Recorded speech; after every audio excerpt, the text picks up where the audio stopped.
Imagine being pregnant and discovering that you are more alone than ever. That's how she realized she needed to escape before it was too late. But what she found along the way completely changed the course of her life. Listen to this story until the end, because fate still had a secret in store for her. If this story interested you, don't forget to subscribe to our channel and tell us what city you're watching from. Continuing. Marina looked out of her bedroom window, watching the city of London stretch out like a sea of concrete and lights as far as her eyes could see. The view from the 30th floor penthouse was privileged, everyone said, but for her, it was just another barrier between her heart and the real world. The silk curtains swayed gently with the air conditioning, and she stroked her 7-month belly with mechanical, almost automatic movements. She was pregnant. She should have been happy. But happiness seemed a distant concept, almost theoretical, like something she had read about in books but never truly experienced. The apartment was immense, decorated by a famous designer whose name she could barely pronounce. Italian marble on the floor, artworks on the walls, imported furniture that looked more like sculptures than places to sit. Everything perfect, everything cold, everything empty. Edward would be late again. He was always late. Important meetings, business dinners, unmissable commitments. The excuses varied, but the result was always the same. Marina alone, counting the hours until sleep finally came and freed her from that oppressive silence. Sometimes she found herself wondering what it would be like if she had made different choices, if she had finished her education degree instead of abandoning everything to marry him, if she had listened to her mother, who had died shortly before the wedding, leaving Marina even more vulnerable and alone in the world. She met Edward at a coffee shop near the university. He had stopped there between one meeting and another, and she was studying for an exam. Their eyes met quickly but intensely. He approached charming and self-assured, and in less than 10 minutes he had her phone number. Marina remembered how enchanted she had been in those first few months. Edward was attentive, romantic, always with expensive gifts and grand plans. He spoke about the future with such certainty that she found herself believing she had finally found her place in the world. The marriage proposal came quickly, too quickly perhaps, but Marina was in love and starved for affection after losing her mother. The ceremony was discreet, only a few of his friends and none of hers, as her family was small and distant. After the wedding, things began to change. Certainly at first, then more obviously. Edward started working more, coming home later, looking at her with less intensity. Conversations became superficial. Touch became mechanical. And when Marina became pregnant, accidentally, she thought it might bring the couple closer. How wrong she was. The pregnancy seemed to push him even further away. Edward barely looked at her belly. He didn't ask about medical appointments, showed no interest in the baby's layette, didn't talk about the baby. When Marina tried to share the excitement of feeling her child's first movements, he would mumble something about being tired and change the subject. It was as if the child growing inside her was a problem to be ignored, not a blessing to be celebrated. Marina sighed deeply and moved away from the window. She walked to the kitchen, spacious and modern, with state-of-the-art appliances she barely knew how to use. She opened the fridge and took out a fresh juice the housekeeper had prepared. She drank slowly, feeling the cold liquid slide down her throat. She looked at the clock on the wall. 7 in the evening. Edward had said he would be home by 6, another broken promise on the long list. She silently kept in her heart. The phone rang, startling her. It was Edward's assistant informing her that he had a last-minute dinner with investors and wouldn't be back until after midnight. Marina thanked her with a tired voice and hung up. There was no anger in her, just a deep, painful resignation. She returned to the bedroom, lay down on the king-size bed that seemed too big for one person, and let the tears flow silently. The next morning, Marina woke up to the sound of the apartment door closing. Edward had already left. He hadn't even come into the bedroom to say good morning. She got up slowly, feeling the weight of her belly and the discomfort in her back. She changed her clothes, putting on a comfortable outfit, and decided she needed to get out. Staying within those walls was suffocating her. She grabbed her bag and went down to the garage. The driver was there, always available, but today she dismissed him. She wanted to drive alone, to feel that she still had some control over her own life. She got into the car, an imported SUV that Edward had bought for her, saying it was safer for the pregnancy. She drove without a specific destination, just enjoying the sensation of movement, of going somewhere, even if she didn't know where. She ended up stopping at a nearby park. She parked and walked slowly along the tree-lined paths, observing families with children, couples holding hands, elderly people feeding pigeons. Everything seemed so simple, so genuine. Why couldn't her life be like that? Why did money and luxury come with so much emptiness? She sat on a bench and stayed there for a while, just observing. A little girl ran up to her and offered a flower she had picked.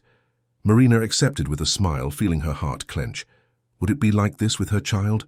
Would she be able to give him the love and attention he deserved, even living in a golden cage? The following days repeated the same pattern. Edward increasingly distant, Marina increasingly isolated. She went to medical appointments alone. The baby's room was being set up by decorators hired by Edward, without her having much say in the choices. It was as if her life was being lived by someone else and she was just a spectator. It was on one of those solitary mornings that Marina received a message from Edward saying he would need to travel for work for a few days. She didn't even reply. She just looked at the message and put the phone aside. But something inside her began to stir. A restlessness, a discomfort that went beyond the physical. She picked up his laptop, which had been left in the living room, and opened it.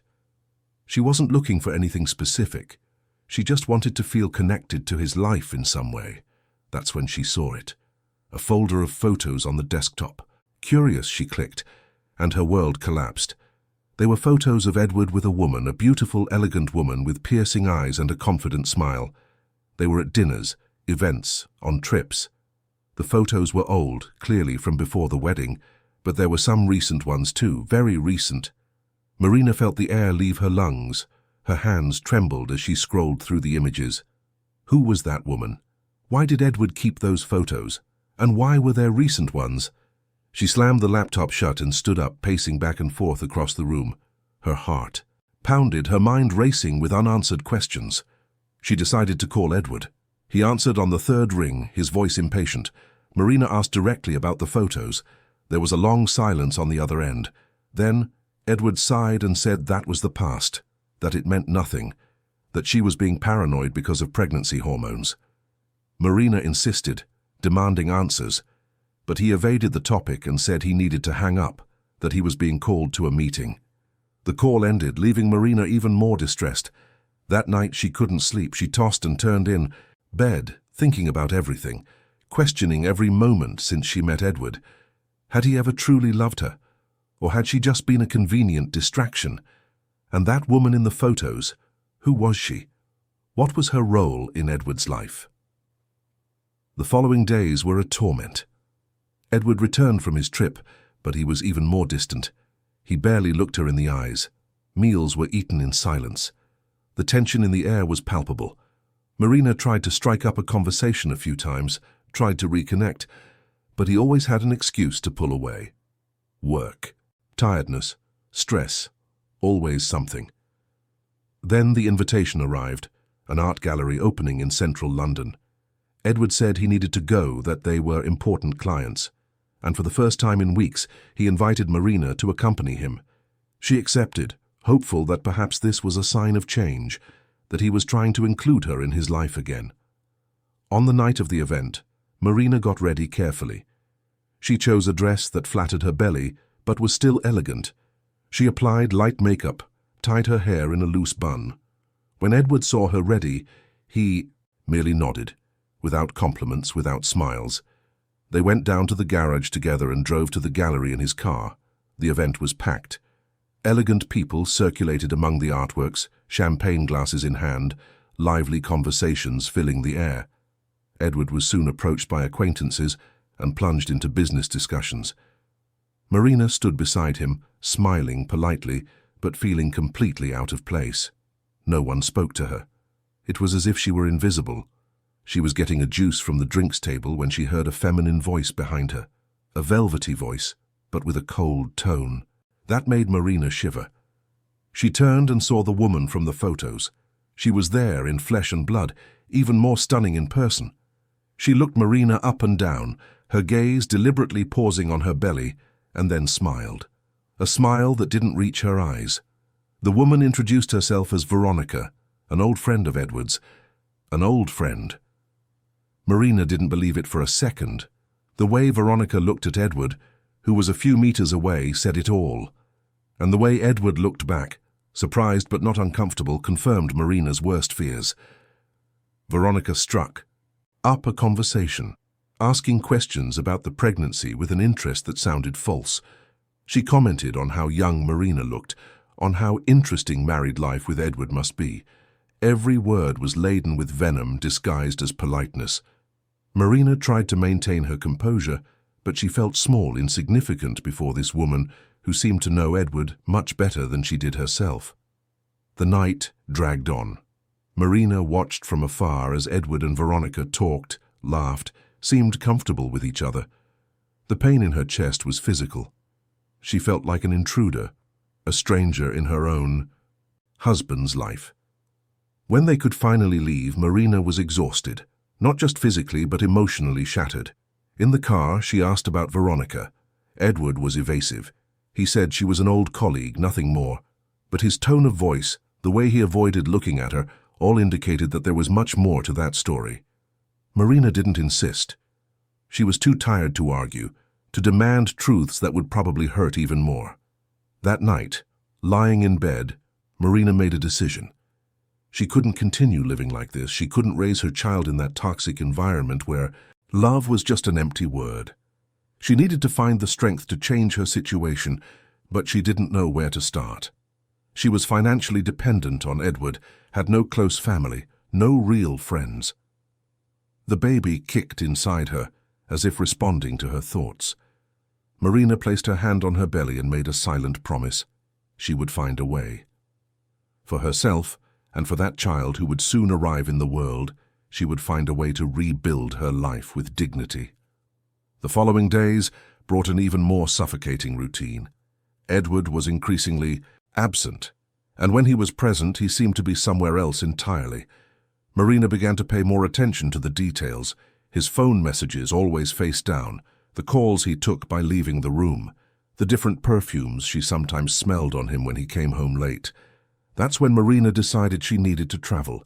She needed to get out of that apartment, that city that was starting to suffocate her. She called an old university acquaintance who lived in Edinburgh and asked if she could visit for a few days.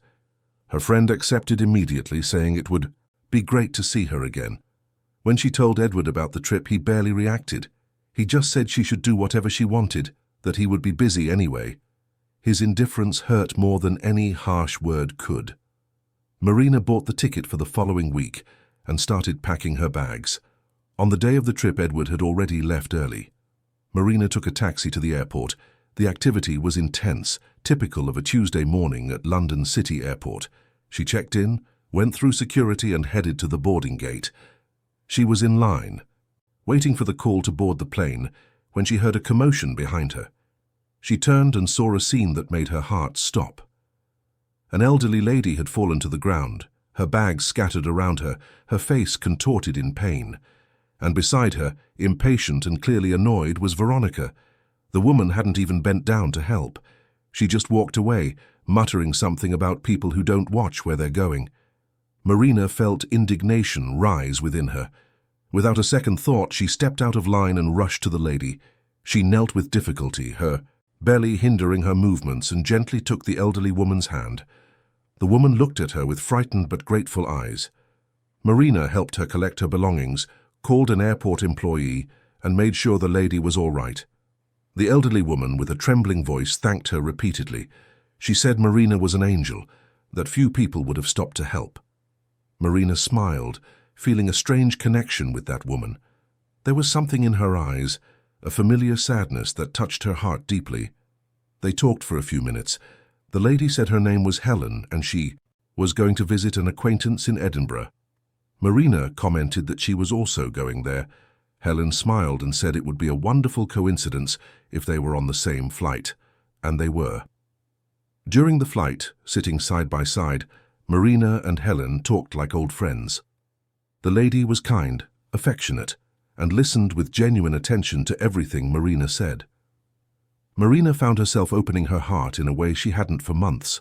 She spoke about loneliness, about the pregnancy, about the marriage that seemed to be falling apart. She didn't mention Edward's name, but the pain in her voice was evident. Helen listened in silence, occasionally squeezing Marina's hand. When Marina finished confiding, the elderly woman shared a bit of her own story. She spoke about a son she had raised with so much love, but who was now distant, lost in a world of ambition and power. She spoke about the loneliness of being forgotten by her own family, about how money had changed the people around her. Marina felt a deep connection with that woman. It was as if they were living different versions of the same pain. When the plane landed, they said goodbye with a tight hug, exchanged phone numbers, and promised to meet again. What Marina didn't know as she walked towards the airport exit was that this casual encounter would change the course of her entire life, and that the kind woman she had helped was, in fact, Helen Miller, the mother of Edward Miller, the husband who treated her as if she were invisible. Marina spent 5 days in Edinburgh staying at the home of her old university friend, Patricia. They were days of lightness she hadn't felt in months. They walked along the beach at dawn, talked, late into the night, ate homemade food prepared with care. Patricia was also 4 months pregnant, and the two shared experiences, fears and dreams about approaching motherhood. Throughout her stay, Marina exchanged messages with Helen. The elderly lady had that rare ability to make someone feel truly heard. Her words were always kind, but there was a wisdom in them that came from someone who had lived much and learned from pain. They arranged to meet on the last day before Marina returned to London. The meeting took place in a charming cafe in Stockbridge.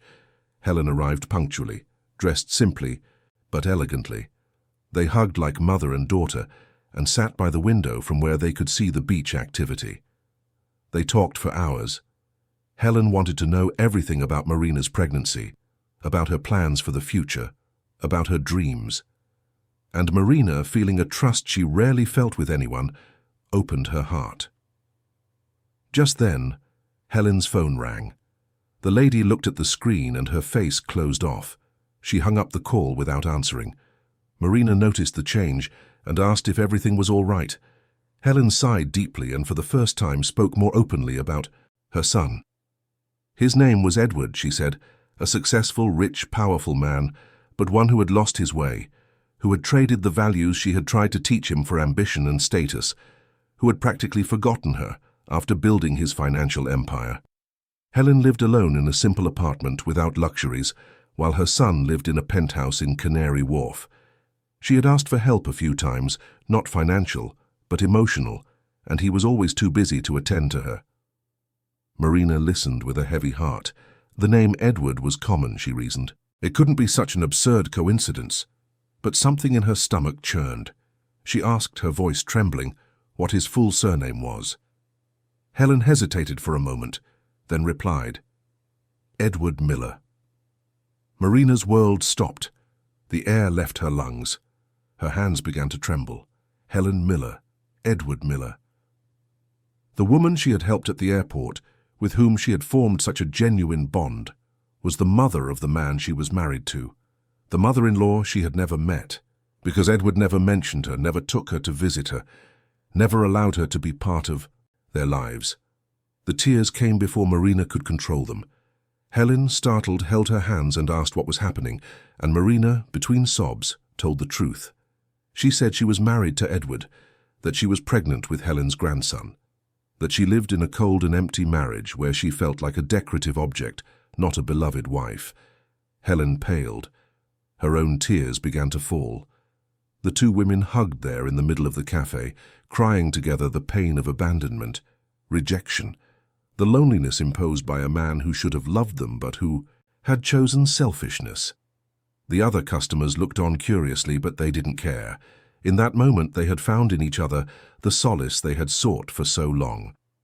When they finally calmed down, Helen held Marina's face in her hands and looked deeply into her eyes.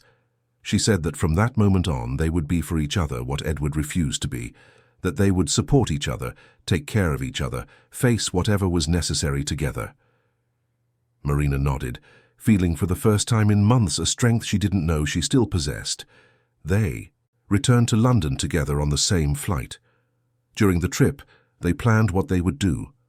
Helen would officially meet her daughter-in-law and the grandson who was on the way. Marina would confront Edward about abandoning his own mother. It wouldn't be easy, but it was necessary.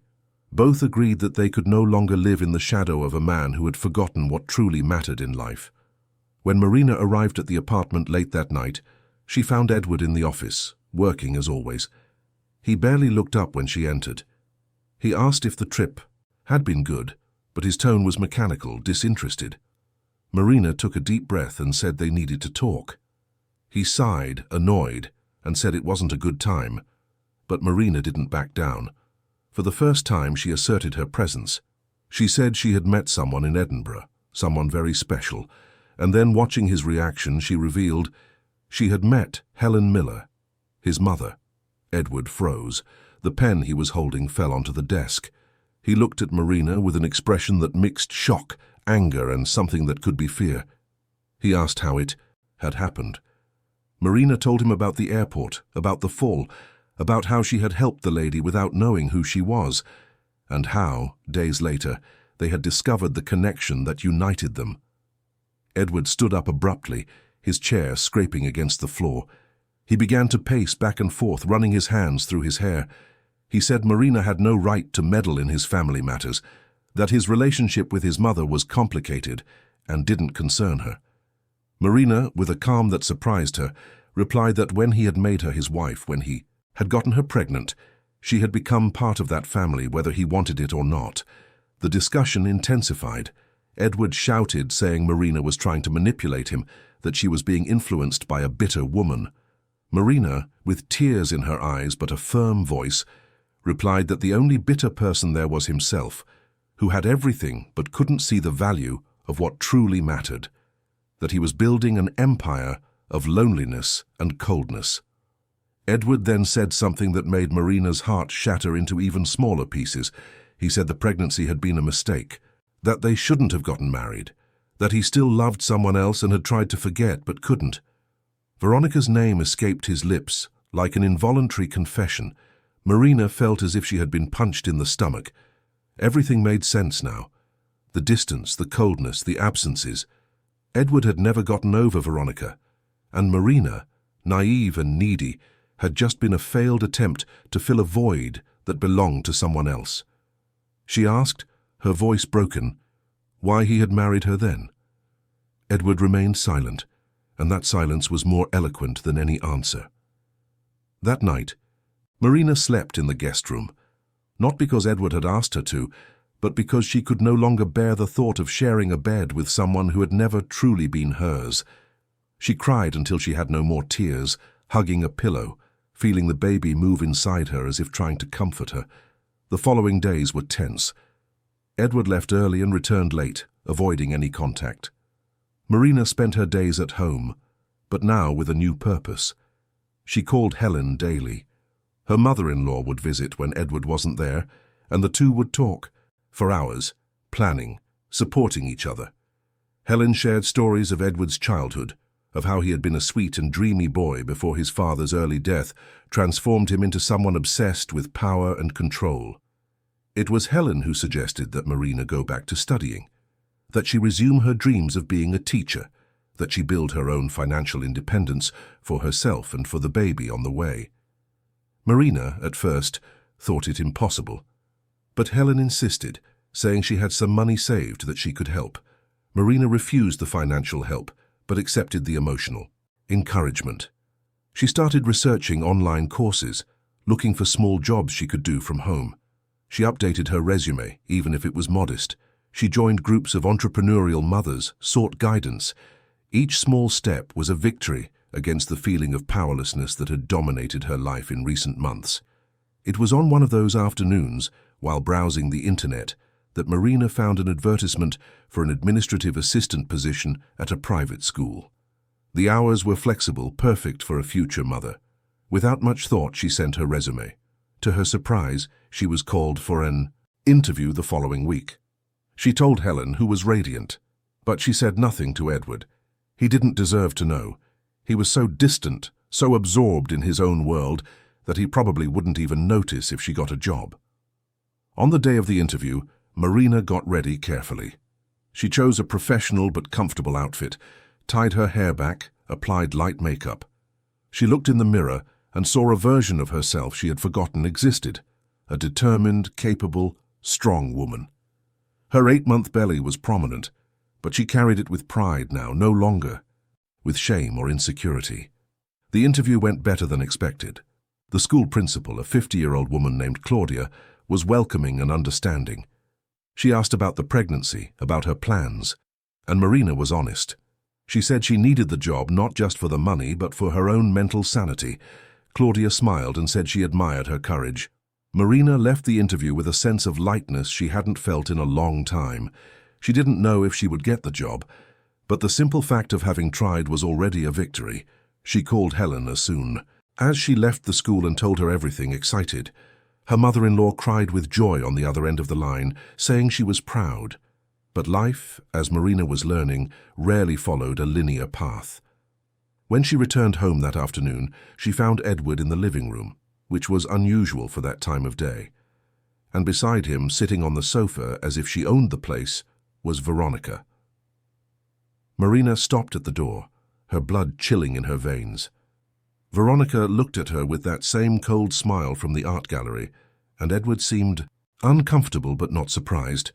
Marina asked what was happening, trying to keep her voice steady. Edward stood up and said they needed to talk, all three of them, that it was time to be honest about everything. Marina felt her legs weaken, but she didn't show weakness. She walked into the room, dropped her bag and crossed her arms, waiting. It was Veronica who spoke first. With calculated calm, she said that she and Edward had a long and complicated past, that they had loved each other intensely, but that she had chosen a career abroad instead of the relationship, that it had been a mistake, and that now, back in the UK, she wanted to reclaim the place that had always been hers. Marina looked at Edward, expecting him to deny it, to defend their marriage, to show some respect for his pregnant wife. But he merely looked away. His silence was the confirmation Marina needed. She laughed, a humorless laugh, full of bitterness. She said they could make themselves at home, that she wouldn't fight for someone who had never truly been hers, that she deserved more and that her child deserved more. Veronica tried to say something, but Marina cut her off with a wave of her hand. She didn't want to hear anything more from that woman. She turned to Edward and said he needed to decide what he wanted, that she would no longer be a decorative piece in his life, waiting for crumbs of attention, that either he assumed his role as husband and father or she would move on without him. Edward remained silent, and Marina realized the answer lay in that silence. She picked up her bag and left the apartment, leaving the two of them there. She went down to the parking garage, got into her car and drove. She didn't know where she was going, she just needed to get out of there. Tears blurred her vision, but she kept driving, trying to breathe, trying to process everything. She ended up stopping in front of the building where Helen lived. She went up to her mother-in-law's apartment and knocked on the door. When Helen opened it and saw Marina's state, she immediately pulled her inside and hugged her. Marina broke down there, crying like a child, pouring out everything that had happened. Helen held her daughter-in-law tightly, stroking her hair, murmuring words of comfort. She said Marina would always have a home with her, that she wasn't alone, that together they would find a way. That night, Marina slept on Helen's sofa, covered with a soft blanket and surrounded by the genuine affection she had sought for so long. For the first time in months, she slept soundly, without nightmares, without anguish.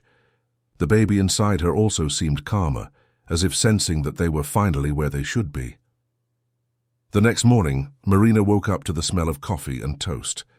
Helen was in the small but cozy kitchen, preparing breakfast. They ate together, talked about the next steps. Marina said she needed to go back to the apartment to get her things. Helen offered to accompany her, but Marina refused. This was something she needed to do alone. She returned to the apartment around noon. Edward wasn't there. Probably at the office, she thought. She began to separate her clothes, her personal items, the baby's things she had already bought. It wasn't much, She realized, sadly, that in almost 2 years of marriage she had accumulated very little that was truly hers. She was finishing packing when she heard the door open. Edward entered, stopped when he saw the suitcases, and something on his face changed. For the first time in weeks, Marina saw genuine emotion there. It seemed to be panic. He asked what she was doing. Marina calmly replied that she was leaving, that he had already made it clear what he wanted, and that she wouldn't stay where she wasn't wanted. Edward tried to argue, said she was being hasty, that they could talk. But Marina didn't want to talk anymore. She had talked too much, tried too much, waited too much. She said he should make his choices, that he should face the consequences. And as for the baby, she would make sure he had the love and stability he deserved, even if it was without his father's presence. Edward tried to stop her when she picked up her suitcases, but Marina pulled away. She looked into his eyes one last time and saw there not love, but only the fear of losing control, of seeing his perfect image crumble. He wasn't worried about her, but about himself. Marina left the apartment with her head held high, heavy suitcases in her hands, and her heart, paradoxically, lighter than it had been in months. She knew the road ahead would be difficult, that she would face challenges, but she also knew she was no longer alone. She had Helen. She had herself. And she had a child on the way who deserved to see his mother strong and courageous. As the elevator descended, Marina placed her hand on her belly and whispered a promise. She promised that her child would grow up knowing what true love was, that he would have a mother who would fight for him, who would never abandon him, who would always put his needs above anything else, and that, no matter what happened, they would be together facing the world with courage. The elevator doors opened on the ground floor, and Marina walked towards her car. The afternoon sun illuminated the streets of London, and for the first time in a long time, that light didn't seem threatening, but full of possibilities. A new life was beginning, not just for the baby growing inside her, but for herself. And Marina was ready to embrace it with all her strength. The first few days at Helen's house were a mix of adaptation and discovery. The apartment was small, very different from the luxurious penthouse where Marina had lived, but there was something there that money couldn't buy. Human warmth. Helen woke up early and prepared breakfast, always asking how Marina had slept, if the baby had kicked during the night, if she needed anything. It was the kind of attention Marina had never received from Edward. Marina helped with household chores as much as her belly allowed. She washed dishes, folded clothes, organized the house. Helen insisted she rest, but Marina explained that she needed to feel useful, that sitting still only made her mind wander to dark places. The two developed a comfortable routine where each respected the other's space, but were always there when the other needed them. It was on the third day that Marina received the call from the school. Claudia, the principal, called to say that Marina had gotten the position. She would start in 2 weeks after the preparation period for the school year.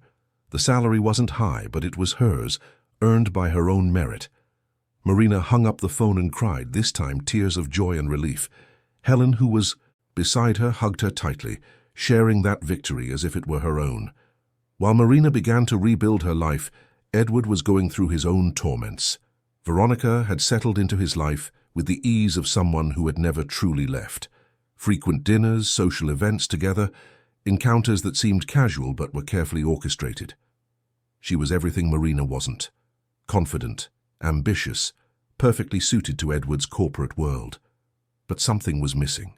An emptiness Edward couldn't name, but which he felt every time he saw a pregnant woman on the street or a happy family in the park. Veronica noticed his distraction. She constantly asked about Marina, about the baby, disguising curiosity as concern. Edward avoided the subject, but she insisted. She said he needed to resolve the situation, that he couldn't sit on the fence, that he either committed to the marriage or divorced once and for all. Edward mumbled that it was complicated, that he needed time, but Veronica was losing patience. It was on one of those nights after a tense dinner that Veronica finally confronted Edward. She said she had returned to the UK for him, that she had given up opportunities abroad to rebuild what they had lost, and that if he wasn't willing to leave the past behind, then she wouldn't wait around either. Edward tried to calm her, but the words sounded hollow even to himself. Meanwhile, Marina was having her first appointment with a new obstetrician recommended by Helen. Dr. Beatrice was an experienced and kind woman who examined Marina carefully and declared that both she and the baby were healthy despite all the recent stress. She recommended moderate rest, a balanced diet, and above all, emotional peace. Marina promised to try. Helen accompanied Marina to all appointments, as a mother would. She held her hand during ultrasounds, was moved to hear the baby's heartbeat, helped choose the clothes and diapers Marina bought with her own saved money. She was the grandmother that baby deserved, and Marina felt grateful every day for that casual encounter at the airport. One afternoon, while they were organizing the small room Helen had prepared for the baby in the apartment's second bedroom, Marina received a message from Edward. It was long, full of apologies and confused explanations. He said he was confused, that he needed to talk, that he missed her. Marina read and reread the message, her heart heavy. She showed it to Helen, who sighed deeply. Her mother-in-law said the decision was Marina's, but that she needed to think not only about what her heart wanted, but about what was best for her child. That every child deserved a present father, but that it was better to have no father at all than to have a father who was there only out of obligation or guilt. Marina nodded, knowing Helen was right. She put her phone away without replying. If Edward really wanted to talk, he would have to do more than send a message. What Marina didn't know was that much bigger problems were emerging in Edward's life. An old business partner of his, Robert Miller, had returned from a stint in the United States and sought out Edward to reconnect. Edward was surprised and apprehensive. Robert had been his partner in the early years of business, but they had separated turbulently. There was unaccounted money, questionable decisions, agreements that had remained in a legal grey area.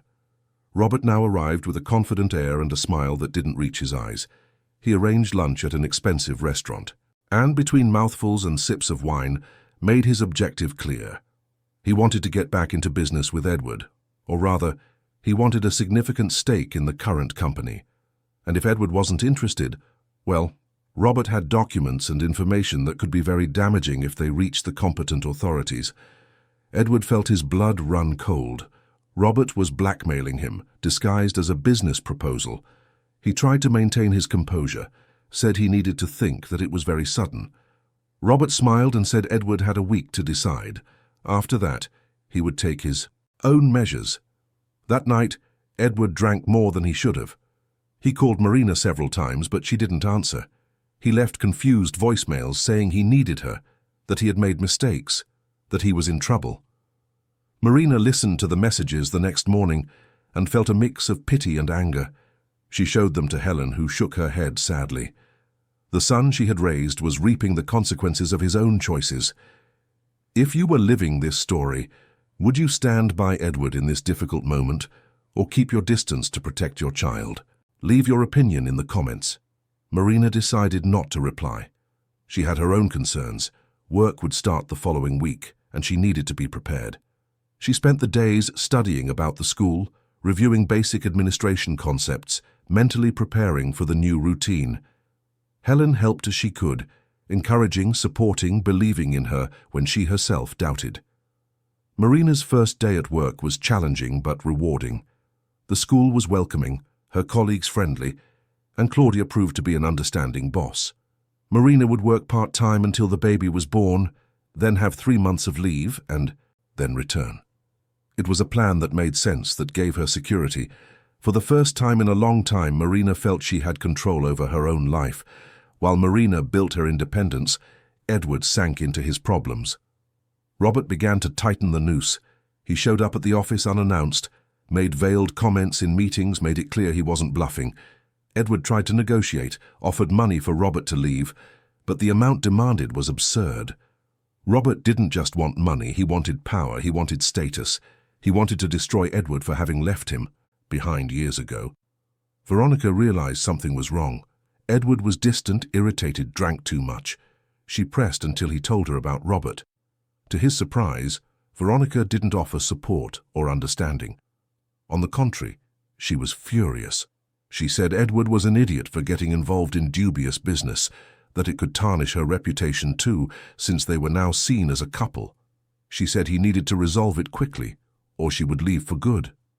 Edward looked at Veronica at that moment and saw the woman she really was, not the romantic idealization he had cultivated for years, but the real person, cold, calculating, interested only in what benefited herself.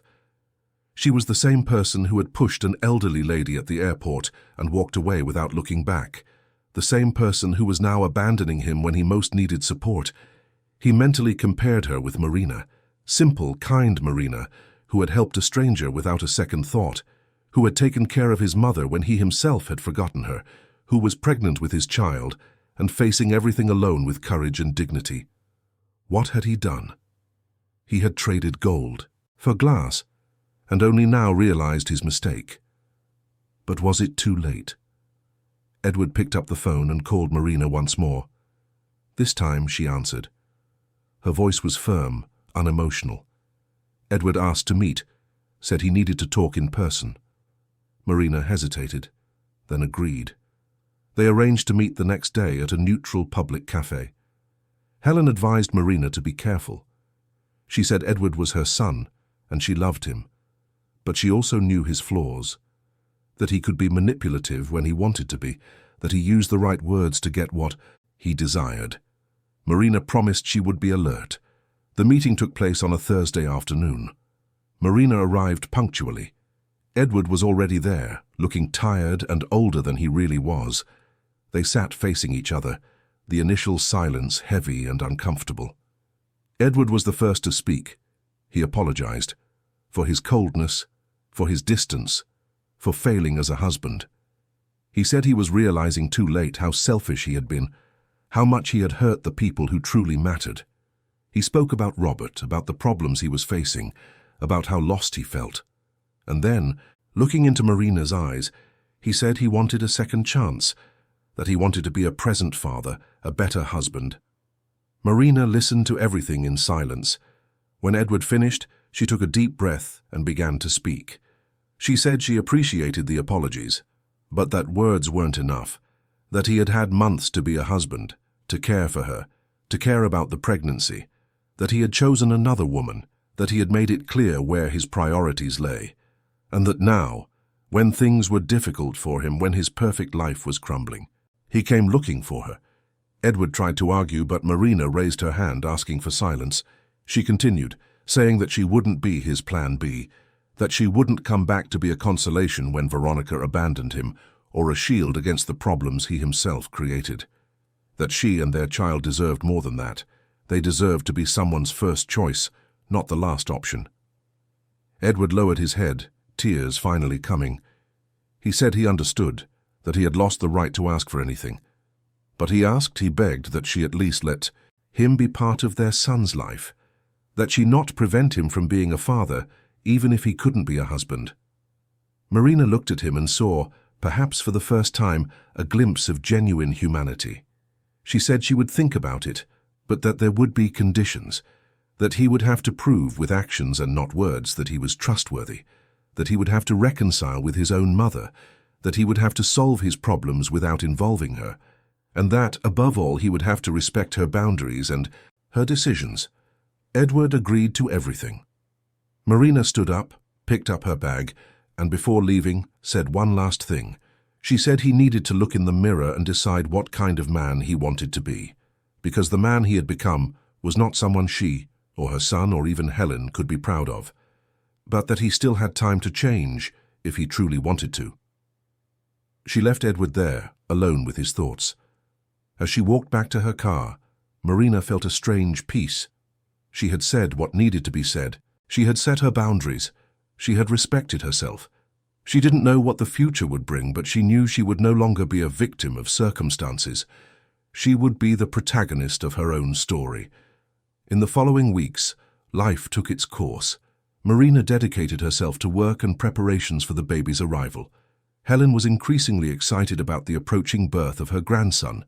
Edward tried to get closer, sending gifts for the baby, asking about medical appointments, but always respecting the space Marina had established. Robert, on the other hand, intensified his pressure. Edward had to hire lawyers, review old documents, prepare defenses. It was an exhausting and expensive process. Veronica, true to her word, had completely pulled away. Edward saw her one last time at a social event, accompanied by another wealthy businessman.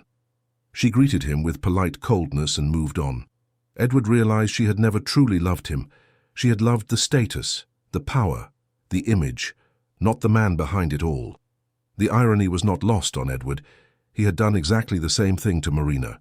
He had married her for the wrong reasons, had treated her as an accessory, not as a person, and now he was paying the price. One night, Edward finally did something he should have done years ago. He went to Helen's apartment. When his mother opened the door and saw him there, standing in the hallway, her face showed surprise, pain, and hesitant hope. Edward entered. The two sat in the small living room, and for the first time in a long time they talked truthfully. Edward apologized for the neglect, for the abandonment, for putting money and status above the woman who had raised him with so much love. Helen cried, Edward cried, and when Marina returned from work and found them hugging on the sofa, she also cried. It was a beginning. Small, fragile, but a beginning. Edward didn't stay long. He said he still had a lot to resolve, but that he would return, that he wanted to make amends, to rebuild what he had destroyed. Helen nodded, cautiously hopeful. Marina observed everything with a mix of skepticism and compassion. Only time would tell if Edward was sincere or if it was just another manipulation. The 9th month of pregnancy arrived. Marina was huge, tired, anxious to finally meet the baby. The nursery was ready, the hospital bags packed, the names chosen, Gabriel if it was a boy, Beatrice if it was a girl. Helen was constantly by her side, attentive, also anxious. Edward maintained contact, but from a distance. He asked if they needed anything, offered financial help which Marina politely but firmly refused. She had her salary now, modest but sufficient. Helen supplemented what was missing with her own pension. They were independent, and that independence was too precious to be exchanged for convenience. It was on a Saturday morning that Marina felt the first contractions. She woke. Helen, who immediately sprang into action. They called the hospital, grabbed the bags, called a taxi. Marina was nervous but also strangely calm. She was ready. She had waited for that moment for 9 long months. Helen held her hand all the way to the hospital, murmuring words of encouragement, reminding Marina to breathe, to stay calm. When they arrived, the medical team was already prepared. Dr. Beatrice was on duty, a stroke of luck Marina silently appreciated. The following hours were a blur of pain, effort, tears, and eventually indescribable joy. At 6 in the morning on a sunny Sunday, Marina gave birth to a healthy baby boy weighing 3 kilograms and 200 grams. Gabriel. When they placed the baby in her arms for the first time, Marina looked at that little face and felt a love so intense she thought her heart would explode. Helen was by the bedside crying with joy, stroking her grandson's little head. She said he was perfect, that he had his mother's eyes, that he would be a strong and handsome boy.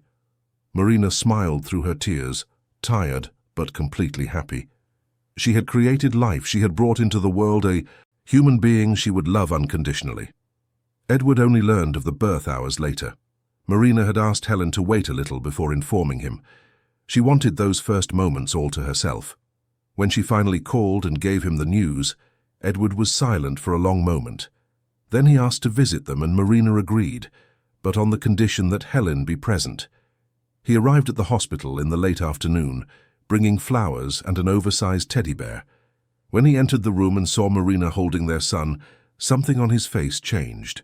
He approached, slowly, looked at the baby sleeping peacefully, and for the first time in a long time Edward Miller felt something beyond ambition and pride.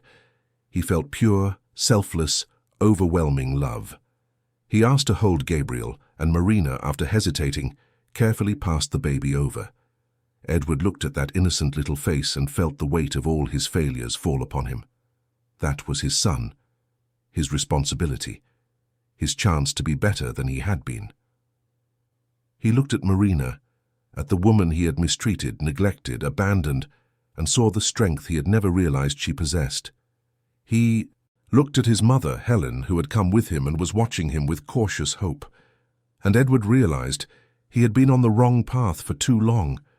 But perhaps, just perhaps, it wasn't too late to find the right direction. The first few months with Gabriel were a roller coaster of emotions, sleepless nights, endless diapers, cries that seemed to have no end, but also heart-melting smiles, the unique baby scent, those curious little eyes discovering the world. Marina discovered herself to be a dedicated and loving mother, and Helen was the perfect grandmother, always present but respectful, helping without interfering, supporting without suffocating. Marina took her 3 months of maternity leave from school. Claudia had been understanding, ensuring her position was secure. During this time, Marina dedicated herself entirely to Gabriel and to establishing a routine that worked for everyone. Helen cared for the baby when Marina needed to rest, and Marina cared for Helen when her mother-in-law, already with fragile health, had her difficult days. Because Helen was sick. She had discovered it a few months before Gabriel's birth but had kept it a secret, not wanting to worry Marina during her pregnancy. It was a heart problem, the doctors said. Nothing terminal, but serious enough to require care, expensive medications, and the ever-present possibility of complications. Marina found out when she accompanied Helen to a routine appointment and saw the list of medicines her mother-in-law took daily. She was furious that Helen had hidden it, but her mother-in-law merely smiled and said that some things are too heavy to carry alone, so it's best to share them at the right time. Marina hugged Helen and promised that from then on they would face everything together, with no secrets. Edward had become a constant, but respectful presence. He visited Gabriel regularly, always bringing gifts, always wanting to help. Marina kept the boundaries clear, but didn't prevent contact. Gabriel deserved to know his father, even if the relationship between Marina and Edward would never be what it could have been. Over time, Marina noticed genuine changes in Edward. He had resolved the situation with Robert, but not in the way he usually solved his problems.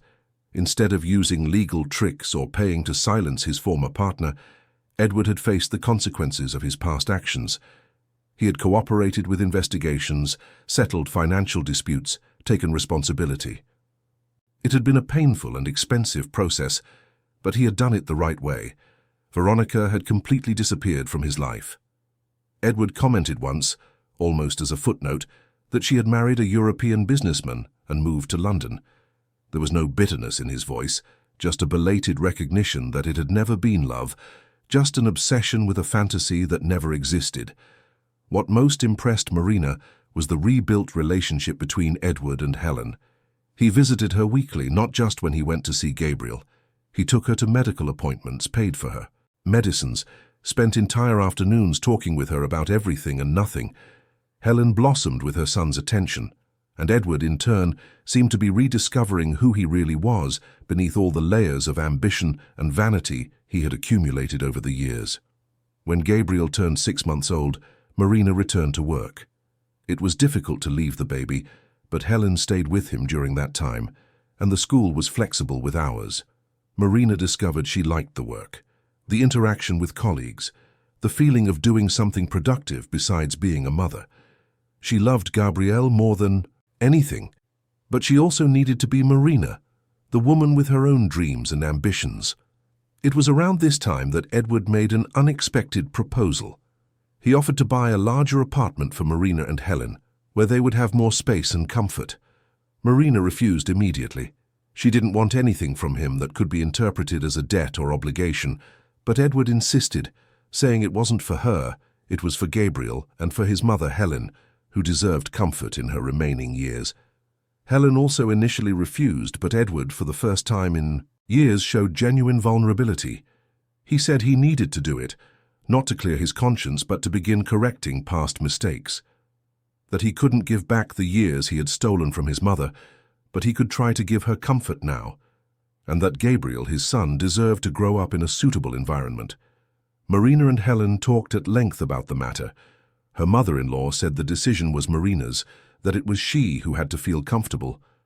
Marina thought for days, weighed pros and cons, even consulted Claudia, in whom she had found a mentor and friend. In the end, she accepted, but with strict conditions established in a contract. The apartment would be in Gabriel's name, she and Helen would have lifelong usufruct, but it would not be a way for Edward to have control over their lives. Edward agreed to everything. He bought a 3-bedroom apartment in a quiet London neighbourhood near the school where Marina worked. It wasn't luxurious like the old penthouse, but it was welcoming, sunny, perfect for a family. The move happened when Gabriel was 8 months old. Marina and Helen transformed that apartment into a real home. Photos on the walls, plants in the windows, books on the shelves. Gabriel's room was full of colours and toys. Helen's room was comfortable and close to the bathroom, making it easier for her to move around on days when her health was more fragile. And Marina had her own space where she could study, plan lessons, dream about the future. Months turned into a year, and Gabriel grew quickly. He took his first steps in the new apartment, with Marina and Helen crying with emotion, and Edward, who happened to be visiting, filming everything on his phone with trembling hands.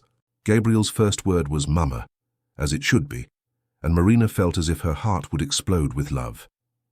Edward remained present, but respectful. He paid generous alimony, more than necessary, and Marina didn't refuse, because she recognized it was Gabriel's right.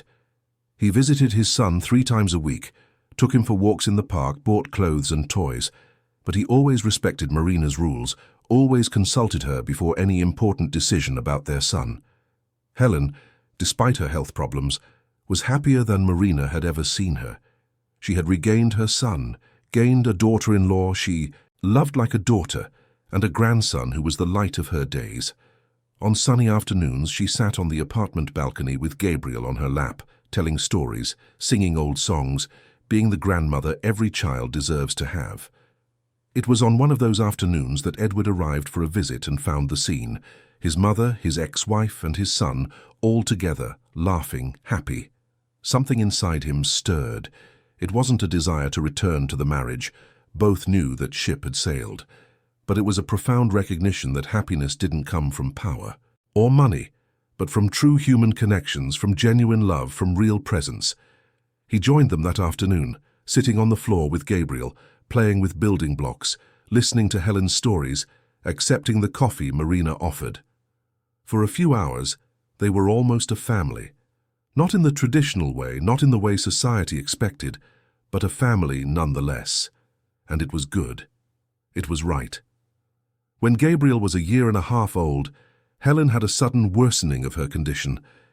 Marina found her in bed one morning, pale and weak. She called an ambulance, called Edward, and the 3 went to the hospital together. The doctors ran tests, adjusted medications, but the prognosis was clear. Helen's heart was tired. She would have months, maybe a year, if she was lucky. Marina and Edward received the news in silence, sitting side by side in the cold hospital corridor. Marina cried, and Edward, breaking the barrier that still existed between them, held her hand. Not as an ex-husband, not as a lover, but as someone who shared the same pain, the same love for that incredible woman who had been a mother to both of them, each in their own way. Helen was hospitalized for a week, then returned home. Marina took leave from work to care for her. Edward hired nurses, but Helen refused constant professional care. She wanted to spend her last months with the people she loved, at home, not in hospitals or under clinical gazes. They were precious months. Helen, knowing that time was limited, lived each day intensely. She played with Gabriel, taught Marina old family recipes, talked with Edward about life, death, forgiveness and love. She shared stories of his childhood, showed yellowed photos, handed over letters she had written but never sent. Edward spent more and more time at the apartment, not the apartment where he now lived alone after selling the penthouse that only held bad memories, but the apartment where his mother, his son, and Marina were. That's where he found peace. That's where he felt real. It was on one of those afternoons, with Gabriel dozing on Helen's lap and Marina preparing tea in the kitchen, that Edward finally said the words he needed to say. He apologized. Not the superficial apologies from before, but a genuine plea for forgiveness, for everything he had done, for everything he had failed to do. He said he understood if Marina could never completely forgive him, but that he needed her to know he was deeply sorry. Marina looked at him, at the man who had been her husband, the father of her son, the source of so much pain, but also, indirectly, of so much growth. She said she forgave him, not because he deserved it, but because she deserved peace, that she had learned that holding a grudge was like carrying stones, and she'd already carried enough weight. That forgiveness was for herself, not for him. Edward nodded, tears finally falling freely. They weren't tears of self-pity, but of gratitude for that incredible woman who had been strong where he was weak, who had loved where he was indifferent, who had built where he destroyed. Helen watched everything with a tranquil smile. She knew her days were numbered, but she could depart in peace knowing that she had helped Marina find her strength, and perhaps, just perhaps, had helped her son find his humanity. Helen's final months were surrounded by love. Marina, Edward, and Gabriel made sure she felt cherished every day. Small gestures, affectionate words, constant presence. Helen wasn't afraid of what was to come, she said. She had lived a long life, had made mistakes and triumphs, but was ending it surrounded by love. How many people could say the same? One serene and sunny autumn morning, Helen didn't wake up. Marina found her peacefully in bed, a soft smile on her lips as if she had fallen asleep happily. The grief was deep but not bitter. They celebrated Helen's life instead of mourning her departure. Edward cried for the mother he had neglected, but who had forgiven him. Marina cried for the mother-in-law who had been more of a mother than many biological mothers. And Gabriel, too young to fully understand, felt the absence of the grandma who loved him so much. The months after Helen's passing were a period of adaptation.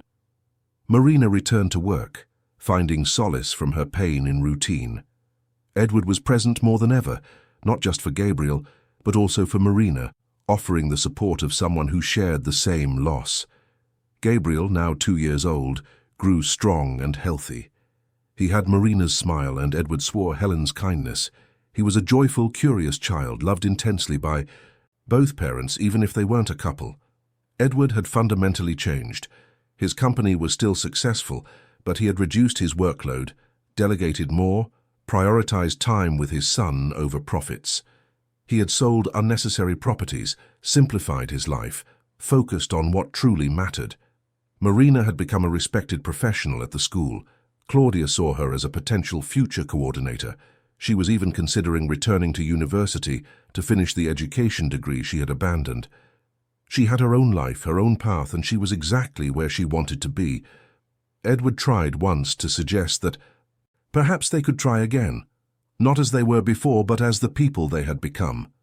Marina listened, considered, and gently refused. She said he would always be Gabriel's father, always someone important in her life, but that their time as a couple had passed. That they had grown, yes, but in different directions. That it was better to be exceptional co-parents than a mediocre couple. Edward understood and accepted. It was the right answer, both knew. Some things, once broken, should not be glued back together. They should be transformed into something new.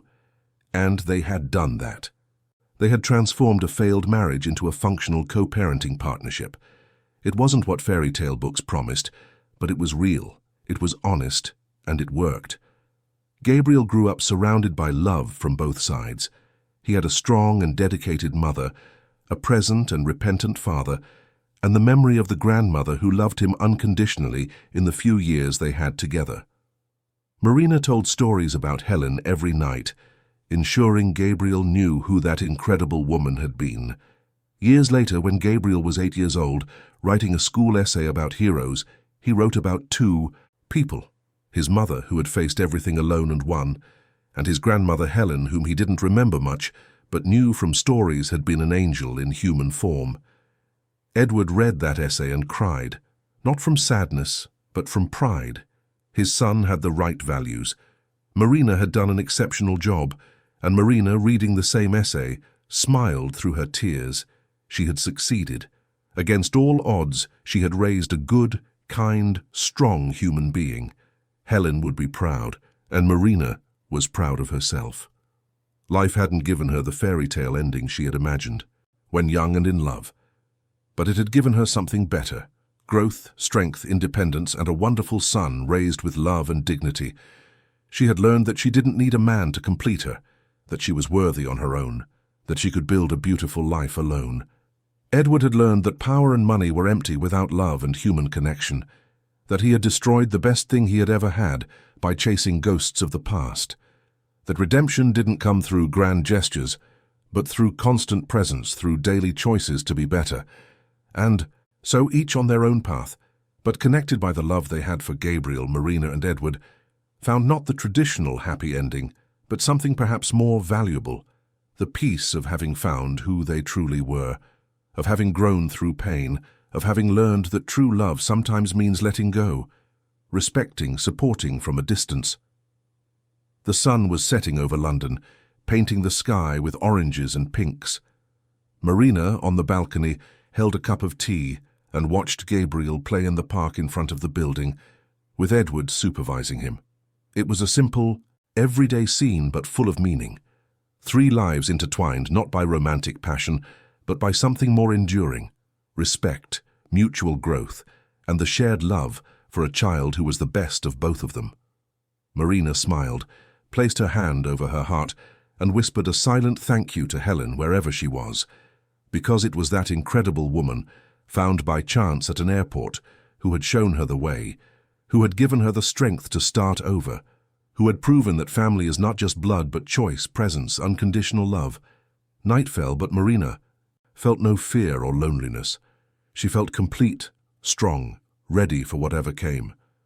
Because she had learned the most important lesson of all, that true happiness doesn't come from being loved by someone, but from loving yourself enough to never accept less than you deserve. And Marina knew with every fiber of her being that she deserved the world, and she was building that world, one day at a time, with her own hands. End of story. Dear listeners, we hope that the story of Marina, Edward, and Helen has touched your heart. If you were moved by the journey of overcoming challenges of this courageous woman, by the unconditional love of a mother-in-law who became a mother, and by the transformation of a man who almost lost everything, leave your like, subscribe to the channel, and tell us in the comments which moment touched you the most. Was it the casual encounter at the airport, Marina's strength in starting over, Edward's belated redemption, or Helen's love that united everyone?